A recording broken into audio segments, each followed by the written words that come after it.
Assalamualaikum warahmatullahi wabarakatuh to our beloved lecturer, Madam Rafida. So today my group and I will present about the project 2. So before that, let me introduce myself. My name is Nur Hanun Sufia binti Zanusi and my partner will be Nur Fakihah binti Rosti. Will present about the question 1. For the question 2, will be presented from Nur Fatihah Najwa binti Yahya and Nur Halimah binti Chehat. And for the question 3 will be the last presenter, which is Nur Aina Zubaira binti Azadi. So for the question 1 is given from the topic transportation problem.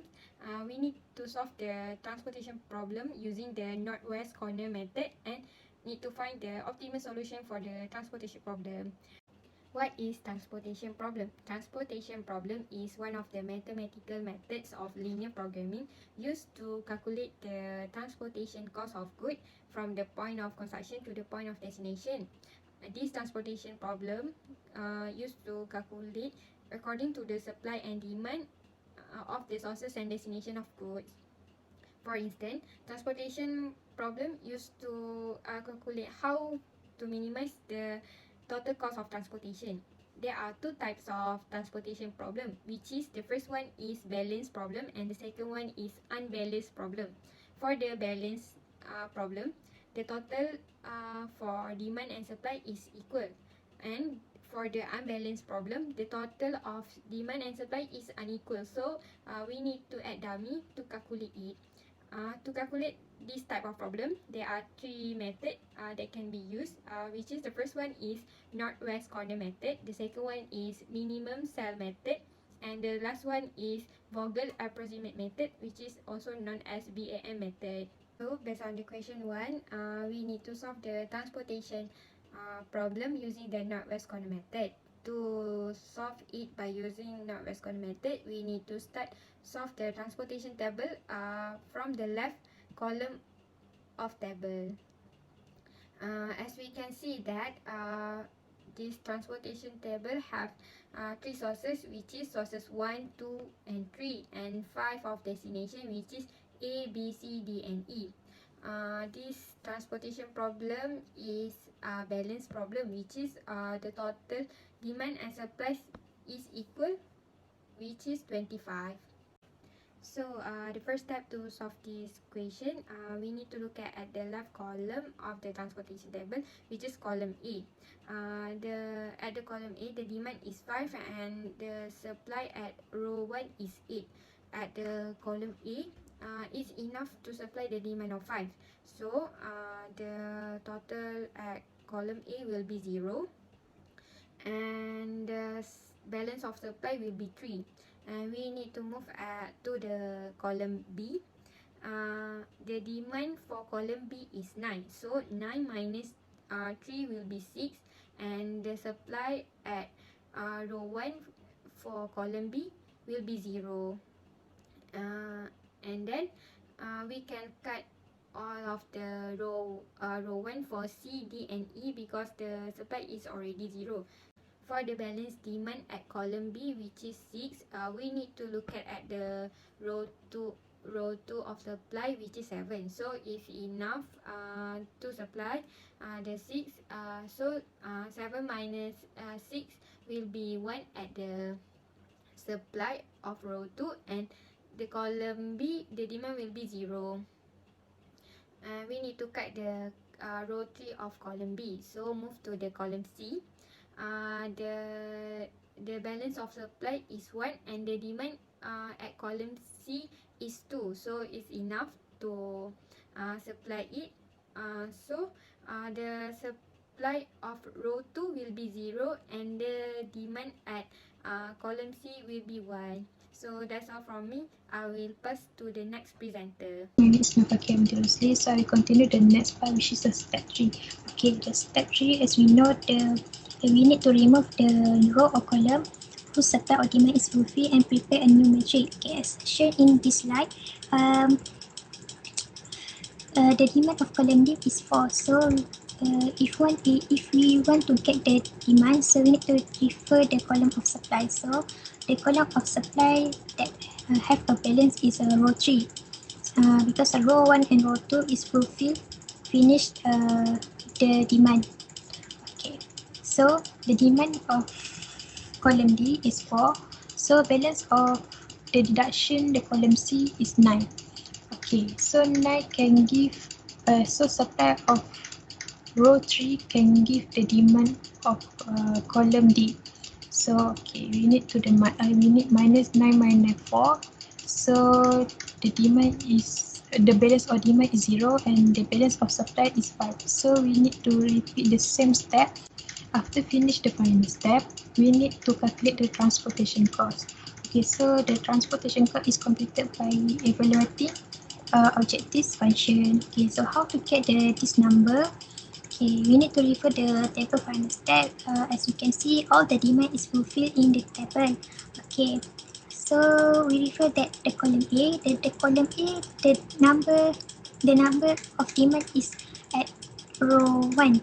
So as you can see, row 2 and row 3 is 0. So no number of demand inside in the box. So we need to calculate this number for the transportation cost. Okay, so the transportation cost have given the formula, so we need to refer the formula have been given. So to get the number of this, we need to refer the table of final step. So we need to continue the next step like this transportation cost. So after we multiply and plus, the total of transportation cost is $273. So we find that the resultant table is still optimal. The cost is now is $273. Okay, next. Okay, as a conclusion, testing the present solution to see if it can be improved and making change to the current solution to get an improved solution. Also, it's very simple and easy to apply. So that's all from me. Thank you. Assalamualaikum warahmatullahi taala wabarakatuh. My name is Nur Fatana Jobidiah here, and me and my partner, we are responsible to represent the question 2 in this project assignment. So for the introduction, for this topic is about project management that will involve planning, organizing, and managing resources in order to allow the project to be successfully delivered. Firstly, the management itself must identify all the activities that needed in the project, and after that, the activity must be broken down and categorized into its basic components. Next, the time and cost requirement for each activity must be estimated, and also including the resources requirement and predecessor for each activity must be included. Last but not least, the schedule for the activities of the project must be developed. In other words, project evaluation and review technique, PERT, and the critical path method, CPM, are the most common used quantitative technique that are applied by most companies nowadays. As you can see on the screen, for the question 2, we are given the diagram of project network that consists of 10 activities, and the instruction is to find the critical path for each activity network and to find early start, early finish, last start, and last finish. So in the next slide, I will show you on how we are going to do it step by step. On the screen, in question 2, we have redraw back the project network and add some more boxes. And for this yellow section, it will resemble all the information that represent each number in the boxes, and all the details such as the activity names and the time taken by the activity to be completed has already filled. And firstly, I will show you on how we are going to calculate the early start and early finish. So you can see at this first line on the early start column, I already add the 0. It's because that they don't have any activity or predecessor before them. And in order to get our early finish, we are going to add the early start with the time taken in the activity, and this will be our early finish.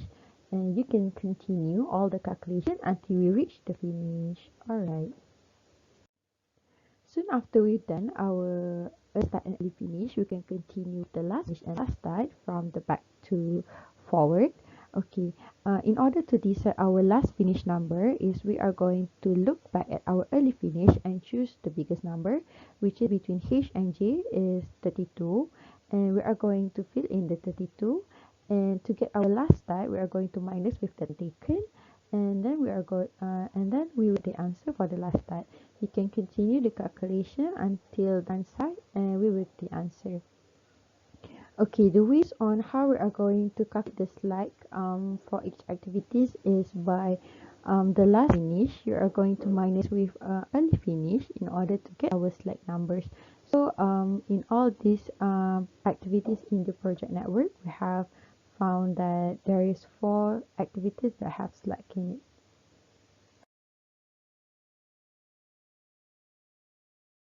Assalamualaikum warahmatullahi wabarakatuh. My name is Nur Halimah binti Cik Had, and I will continue to present about the answers of the previous slide, which explain about the method solution of the questions given. There are 6 critical paths that has been identified. First path is AEGH, which the total time to complete the project is 30 days. Next is AEDFIJ, took 32 days. After that, AEGFIJ 29 days, BEGH 25 days, BEDFIJ 27 days, and CIJ took 20 days to complete the project. From the listed critical path and time that has been calculated and identified, the longest path is AEDFIJ, which the total duration of 7 days, 10 days, plus 8 days, plus 2 days, plus 2 and plus 3 days, and all the duration activities has 0 slack time. The project completion time is 32 days. And in conclusion, this project evaluation and review technique enables manager to identify all the critical and non-critical activities of the project. This is important so that the resources can be carefully allocated and controlled. And once the project completion time is estimated, the best way to accomplish the project at the least time can be determined. Why can I say so? Because project manager can avoid the unnecessary path or the path that took longer time than usual, and project manager can also avoid the path and which path also can be continued afterwards in order to have the finest path and smooth path to complete the project by using this method. And project manager can also plan what they need in the future to avoid such thing of prevent things like delays and so on.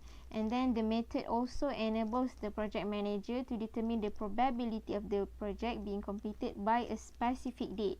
The status of the project and the amount spent can be compared with the planned schedule and budget using PERT, which is Project Evaluation and Review Technique. That's all from me for question 2 of project 2. Thank you. Okay, so Assalamualaikum warahmatullahi wabarakatuh. My name is Nur Aina Zubaira binti Razali. So I want to present in question 3, which is in chapter linear programming. So linear programming is a method to allocate scarce resources to complete activities in optimal manner when the problem can be expressed using a linear objective function and linear inequality constraints. So there are 3 steps. First is conversion of state problem into a mathematical model, exploration of different solutions of the problem, and finding out the most suitable or optimum solutions. So this is the questions, which is this question wants us to find the functional mathematical for minimization. So this is the solution. So all of the information given, we need to find the functioning minimization and subject to constraint.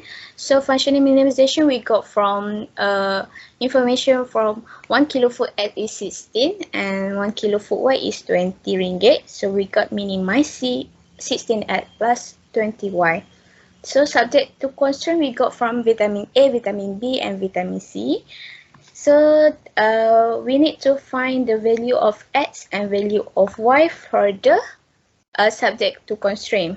So when we got the answer, when we got the value of x and value of y, we need to plot a graph. So this is the graph. So as we can see here, we got the point A, B, C, and D. So we got point A and point D. So for B and C, we need to find using a linear function. So for point B, we got this solution, and we got the answer for X is 1, Y is 5, and the point C, we got 2, and the value of Y is 4. This is the last solutions. So we got minimize C, 16x plus 20y. So we need to put value x and y into the functional mathematics. So for C point A, we got 160 ringgit. For B, we got 160 ringgit. For C, we got 112 ringgit. And D, we got 160 ringgit. So the cost minimized at C, which is its value x is 2 and y is value 4, which total is 112 ringgit. So it consists 2 kg of food X and 4 kg of food Y. So as a conclusion, we use to find the best or optimal solution to a problem that requires a decision or set of decisions about how best to use a set of limited resources to achieve a state of goal of objective. So that's all for me. Thank you.